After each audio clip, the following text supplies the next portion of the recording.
Gujarat news પોરબંદરની વધુ એક ખબરની અસર જોવા મળી છે, જેમાં રાજીવનગર વિસ્તારમાં રસ્તાની સમસ્યાને લઈને અનેક વખત અહેવાલ પ્રસારિત કરવામાં આવ્યો હતો। ત્યારબાદ આ રસ્તા પર યોગ્ય સમારકામ શરૂ થતા સ્થાનિકોએ આભાર વ્યક્ત કર્યો હતો।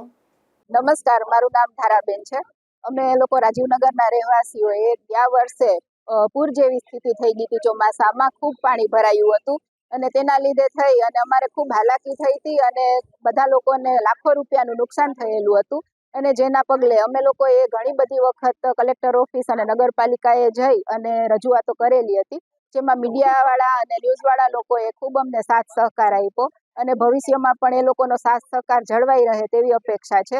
અને હજી પણ કામ ચાલુ છે, એમાં ઘણી જગ્યાએ કામ બાકી છે, એ પણ બને એટલી જ વહેલી તકે થાય તેવી આશા છે। અને હજી ઘણા અમુક કામ બાકી પણ છે, કારણ કે હજી ચેમ્બર છે, ગેસની લાઈન છે, એ બધું જે બાકી છે એ આવતું ચોમાસું આવે તે પહેલાં બને એટલી જલ્દી કામ પૂર્ણ થાય તેવી આશા છે। અને we are very grateful to all of you મીડિયાવાળા માટે, અને થેન્ક યુ સો મચ। મારું નામ પોપટ મોઢવાડિયા છે। અમે રાજીવનગરના રહેવાસી છીએ।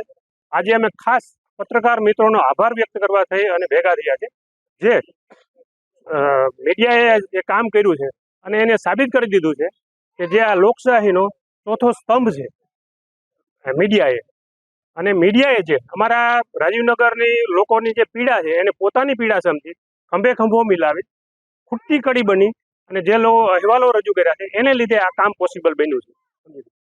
એટલે અંતઃકરણપૂર્વક રાજીવનગરના વાસીઓ વતી હું ખૂબ ખૂબ આભાર વ્યક્ત કરું છું પત્રકાર મિત્રોને। એમાં પ્રિન્ટ મીડિયા હોય, ઇલેક્ટ્રોનિક્સ મીડિયા હોય અને સોશિયલ મીડિયા, બધાનો આભાર વ્યક્ત કરું છું। અને અમારી રાજીવનગરની જે લોકો જાગૃત થયા છે એમ હું કહેવા માગું છું કે બધા વિસ્તારના લોકો જાગૃત થાય, સંગઠિત થાય અને અવાજ ઉઠાવે તો બધાના કામ શક્ય છે, સમજી લો। આજે રાજીવનગર વાસીઓને હું ખૂબ ખૂબ અભિનંદન આપીશ કે જે લોકોએ સાબિત કરી દીધું છે કે સંગઠનમાં શું તાકાત છે, સમજી લો। પછી આજે રાજીવનગરને જે કંઈ તકલીફ પડતી હતી એ પત્રકાર મિત્રોએ જે અહેવાલ રજૂ કર્યા એને લીધે જ આ કામ પોસિબલ બન્યું છે। આ કામ અશક્ય હતું નહીં, સમજી લો। એટલે અંતઃકરણપૂર્વક ફરી એક વખત પત્રકાર મિત્રોનો ખૂબ ખૂબ આભાર।